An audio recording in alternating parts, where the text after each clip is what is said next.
is the Sentry team is really good at understanding what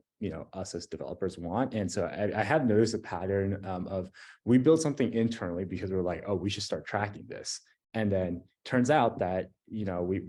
have a tool, but it's like it kind of works, and it works enough to like solve our use cases, but it's like clunky to use. Only certain people really know how to use this to its full potential, and then Sentry will come out with a full-fledged feature, right?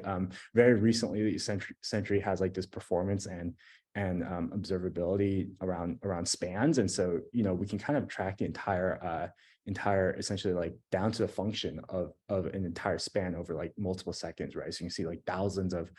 data points on a flame graph, and that's something we've always had in our in backend world, but